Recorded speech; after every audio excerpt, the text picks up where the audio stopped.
পৃথিবী থেকে প্রায় 3.9 বিলিয়ন মাইলস দূরে থাকা বেন্নু গ্রহাণু থেকে নুড়ি পাথর নিয়ে ফিরে এলো নাসার ওসিরিস-রেক্স মহাকাশযান। দীর্ঘ 7 বছর টানা মহাকাশে ভ্রমণ করে অবশেষে মহাকাশযানটি সফলভাবে অবতরণ করল আমেরিকার উটাহ মরুভূমিতে। কবে শুরু হয়েছিল নাসার এই ওসিরিস-রেক্স মিশন? কতদিন পরে পৌঁছেছিল বেন্নু গ্রহাণুতে? আর কতদিন বা সময় লাগলো পৃথিবীতে ফিরে আসতে?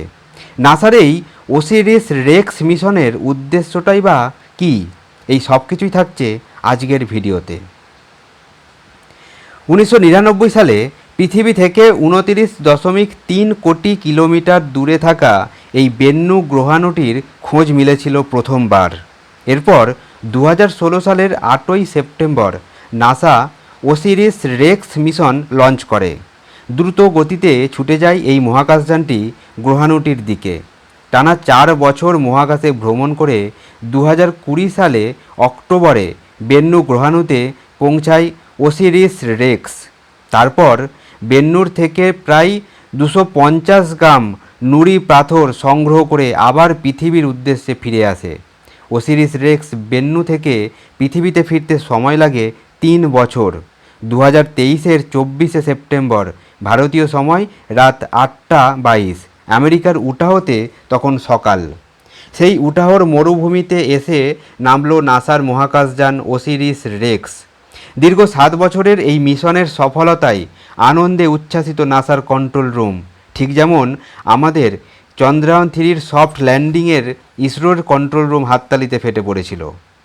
পৃথিবী পৃষ্ঠের 1540 মিটার উচ্চতা থেকে ওসিরিস-রেক্সের মেন প্যারাশুট খুলে যায় এবং ধীরে ধীরে পৃথিবী পৃষ্ঠ স্পর্শ করে স্যাম্পেল ক্যাপসুলটি। যেহেতু এটি সৌরজগতের অন্যদিকে ছিল, তাই এই রিটার্ন ক্যাপসুলটি তার প্রাথমিক নিরাপত্তা মূল্যায়ন করা হয়। এরপর হেলিকপ্টার করে তাকে তুলে নেওয়া হয়। হেলিকপ্টার করে ঠিক এইভাবে নিয়ে যাওয়া হচ্ছে স্যাম্পেল ক্যাপসুলটিকে। পৌঁছে দেওয়া হয় উটাহর একটি পরিষ্কার ঘরে। উটাহর এই পরিষ্কার ঘরে পৌঁছে ঠিক এইভাবে রাখা হচ্ছে। 4.5 বিলিয়ন বছরের পুরানো নমুনা খুব শীঘ্রই পৌঁছে যাবে নাসা জনসনে পরীক্ষা নিরীক্ষার জন্য। সুদূর মহাকাশ থেকে সংগৃহীত নুড়ি পাথর ধুলোকণায় কোনো ভাইরাস বা ব্যাকটেরিয়া থাকতে পারে, যা মানব শরীরের জন্য ক্ষতিও হতে পারে। তাই বিজ্ঞানীরা অত্যন্ত সেফলি কিট পরে এই স্যাম্পেলটিকে রাখছেন। ভবিষ্যতে কোনো গ্রহাণু বা বেন্নুই যদি পৃথিবীর দিকে ছুটে আসে, তার সাথে মোকাবিলা করে পৃথিবীকে কিভাবে রক্ষা করা যাবে, তার জন্যই নাসার এই ওসিরিস-রেক্স মিশন। বলা যায় নাসার এই গবেষণা আগামী দিনে মানবজাতির জন্য অত্যন্ত গুরুত্বপূর্ণ। এছাড়া 4.5 বিলিয়ন বছর আগে জৈব ও জল সম্পর্কে অনেক গুরুত্বপূর্ণ তথ্য উঠে আসবে এই স্যাম্পেল পরীক্ষা করে। ভিডিওটি ভালো লাগলে লাইক করবেন, চ্যানেলটি সাবস্ক্রাইব করে পাশে থাকবেন। ধন্যবাদ।